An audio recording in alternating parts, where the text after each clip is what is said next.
5 bells. Stand by all stations. Attention, all districts. A 5-alarm fire. 5 bells. Move in immediately. That's it. Let's go! Let's go! Firefighters!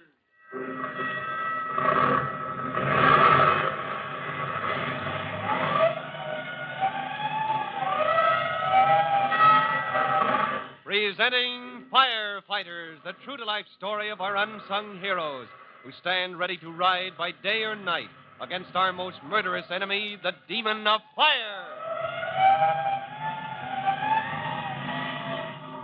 In just a minute, we'll join Chief Cody and rookie fireman Tim Collins in the living room of the gloomy old Wilcox mansion, where the two men are confronted with a situation even more serious than the fire in the attic, which is now under control. Earlier, Tim's younger brother and sister, Jimmy and Trudy, had been frightened by old Mrs. Wilcox's odd behavior and by the reputation the house has for being haunted. And now it begins to look as though they had good reason. Well, we'll look in on them right after this message that you'll want to hear.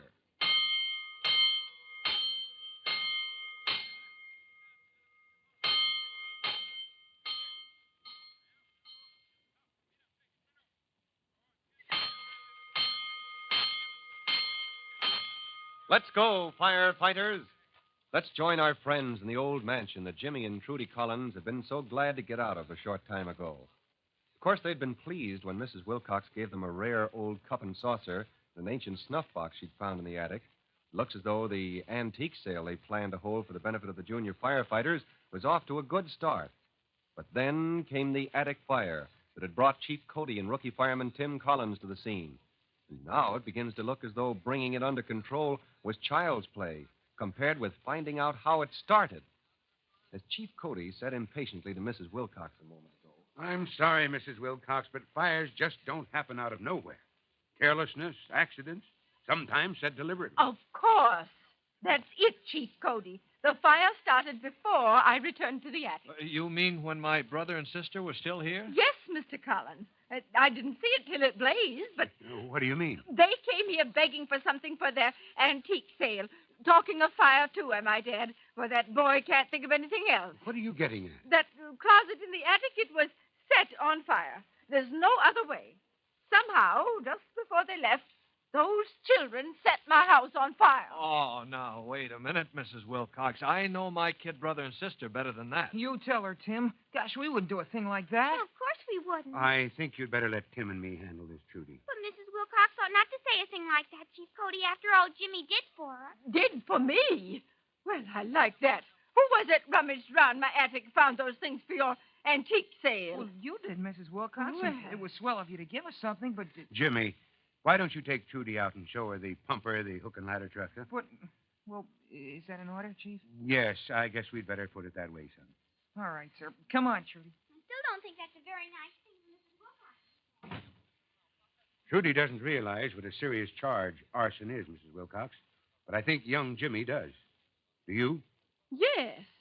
And I wouldn't have made it, Chief Cody, if there was any possible way that I could have caused this fire myself. Well, sometimes a person does something he's not aware of. Oh, Mr. Collins, now I know how you feel. They're your brother and sister. But I've always been terrified of fire. I'm extremely careful. Not altogether, Mrs. Wilcox. If you were, this house wouldn't be cluttered from top to bottom with things you've accumulated over the years. Well, when a person has lived in one house for 78 years... I'm sorry, but in our business, we can't accept that as an excuse for creating a fire hazard. That's what Jimmy said. And I thought at the time his interest in fire was kind of unusual for a boy. Oh, not at all, Mrs. Wilcox. Jimmy's a junior firefighter. Fire prevention is a hobby of his. And if I don't miss my guess, he loves the excitement of a fire, the trucks and everything. Well, within reason, that's perfectly natural and understandable. Well, then, isn't it understandable that he might want to make that excitement sometimes? Oh, so that's what you're getting at. You mean, Mrs. Wilcox, that Jimmy Mr. might... Collins, you'll have to admit that your brother turned in that alarm awfully fast. Oh, but it's the first thing he'd think of. It's a mite peculiar how fast he thought of sending his sister to call you firemen.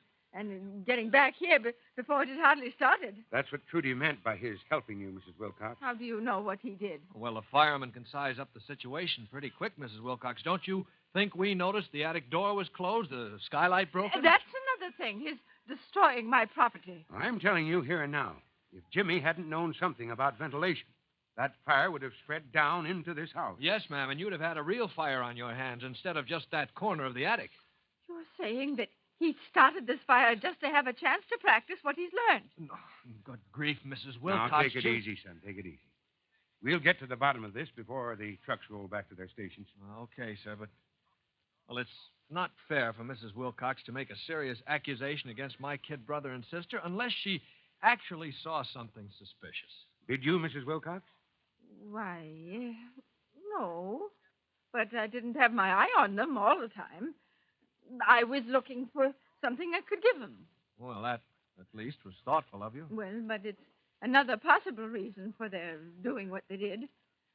Perhaps they were mad at me. Thought I hadn't given them enough. I thought they seemed very grateful. Well, anyway, looking among my things stored up there, it brought back a lot of memories, Chief Cody.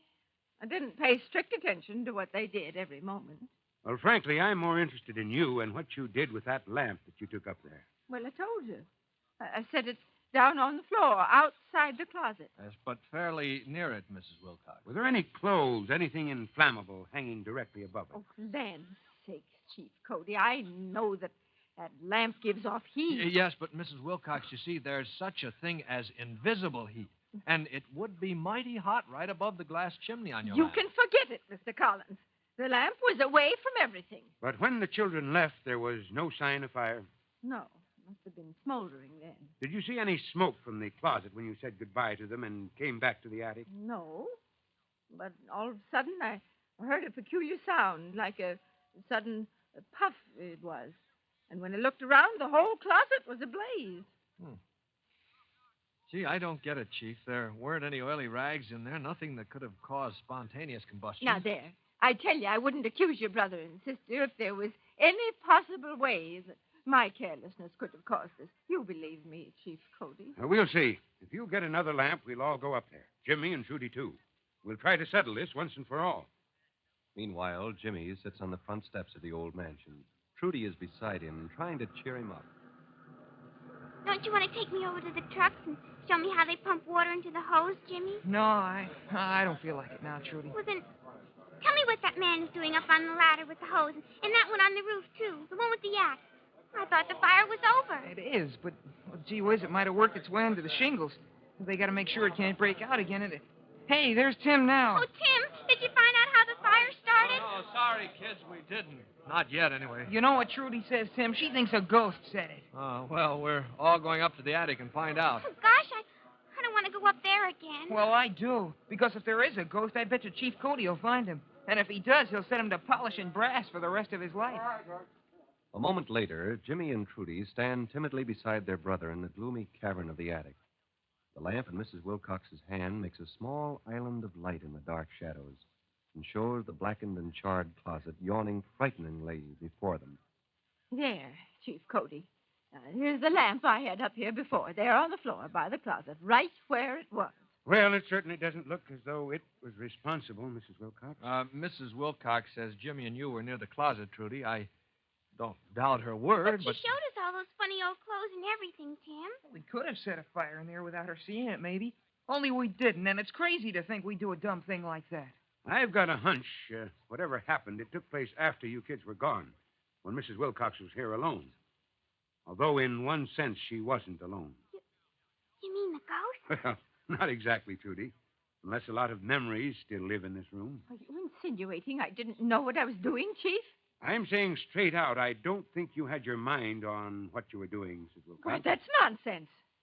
As a matter of fact, I didn't have time to do anything. It happened so suddenly. Then how did that window get open? Oh, that. Well, it was so dusty and close in here. That the first thing you did after saying goodbye to Trudy and Jimmy was to come back here and open it? Well, as I recall, why, yes. That's just what I did. You see? That's the answer I've been looking for. You mean you know now how the fire started, Chief? But I tell you, it started in the closet. I don't think you'd believe me, Mrs. Wilcox, if I explained what happened. I think it might be wiser to show you who set that fire. But we didn't do it, honest, Chief. I never for a minute believed you did, Jimmy. I didn't set it. I'll swear to that. Well, then it must have been the ghost. Oh, now, Trudy, you know better than that. Oh, but Tim, this is a haunted house. Everybody says so. Oh, that's ridiculous, Trudy. You know that. I know, Tim. Trudy's closer than any of us to the truth. You couldn't say this fire was set by an actual person, and there wouldn't even have been a fire if this wasn't a haunted house. What in the world does a hard-headed old smoke-eater like Chief Cody mean by a statement like that? Well, he said he'd show them, and we'll all know when you listen to the next exciting episode of The Firefighters. In a moment, Chief Bob Cody will tell you, boys and girls, how you can help the firefighters in your own town. But first, here's a message you ought to hear. Now, Chief Bob Cody with a special notice for the Firefighters Brigade. Chief Cody. Hello, boys and girls. This is Chief Cody with your special assignment. I hope you don't ever have reason to have to ring in a fire alarm. But in case you do, stay by the box until the trucks come. That way you may save the firemen time and trouble. That way, you'll be seeing your job to the finish by directing the firemen to the exact spot where they're needed. Well, that is all. Until next time, this is Chief Cody saying so long. Fire Chief Cody and the young rookie fireman Tim Collins will be back on the same station the next time you hear... That's it. Let's go!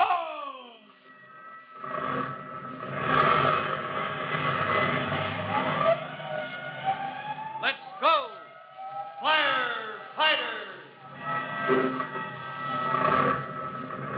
Firefighters is a copyrighted feature of William F. Holland Productions.